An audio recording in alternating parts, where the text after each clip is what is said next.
Ayan po, magandang morning po sa ating lahat. Ayan, eto po si Queen Davao. So, andito po tayo ngayon.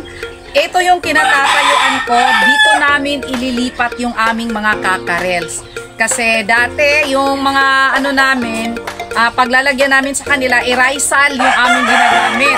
So, napansin namin yung raisal na kapag ka umuulan siya, nababasa syempre, tapos katagalan, nagiging ano na siya, nagiging maputik na siya.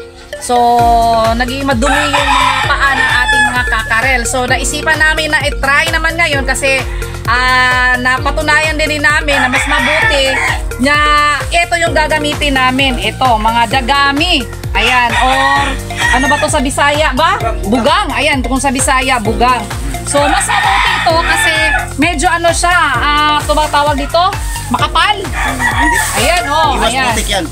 Iwas putik sa mga paa ng ating mga kakarel. So, ayan po. Update tayo mamaya paglipat ng ating mga kakarel. Sa chicken! Ito pa yung ating mga kakarel. So, ilipat natin doon sa kabila na nilalagyan natin ng mga dagami. So, ayan. Ligo muna bago lipat doon. Ayan. Ligo muna sila bago lipat doon sa bago nilang lalagyan. Ayan. So, ayan po. Ito na po yung ginawa namin. Niligo muna namin bago namin sila ilipat sa kanilang bagong tirahan. So, ayan.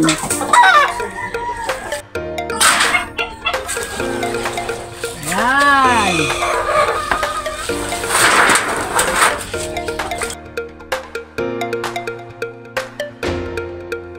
Ayan. Ito yung ating kanawayo na pulet. Ayan.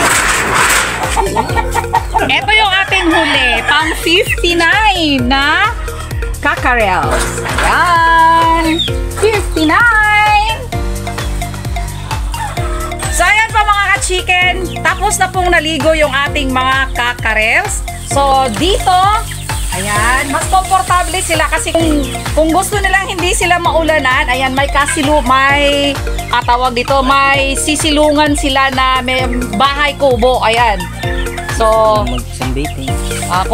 Kung gusto din naman nilang mag-sunbathing, so ayan. Pwede din naman sila magpa-araw dyan banda.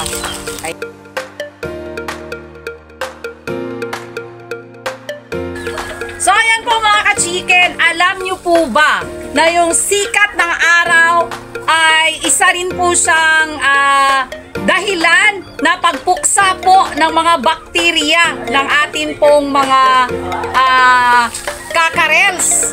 Ang sunlight po is the best bacterial killer.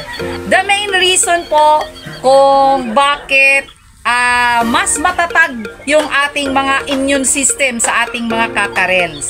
Yung maarawan po sila. So, ayan. Gaya dito. Ayan. Gaya ng mga nakikita niyo dyan. Nagpa-sunbathing po yung ating mga kakarels dyan.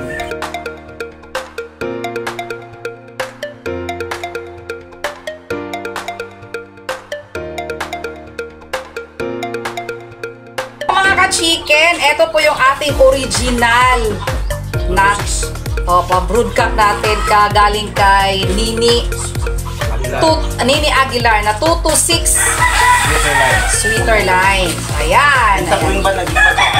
So, may mga wing band at leg band po tayo dito.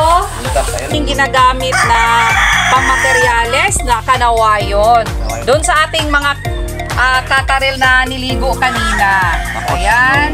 Sa mga white. Tapos sa mga white, yung nasa unahan. Yung white hatch. Si white hatch.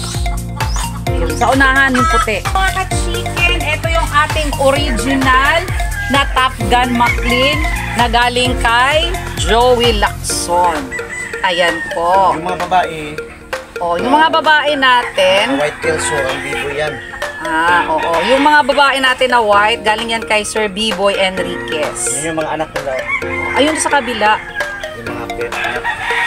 Doon sa kabila, ayan, ito yung kanilang mga anak. At doon din kanina yung mga niligo natin na mga kakarels. Yan. Unang batch yan. Ito yung unang batch natin. 5 months old na to? Galing 5. 5 months old. Ayan. So ayan po mga ka-chicken, hanggang dito na lang po yung vlog natin. Ako po si Queen Davao na nagsasabing sa lahat ng problema, chicken lang yan. So don't forget to So like, subscribe my channel, and hit the notification para lagi po kayong updated sa mga videos na aking ipapalabas. So don't say bye, just say see you to my next video!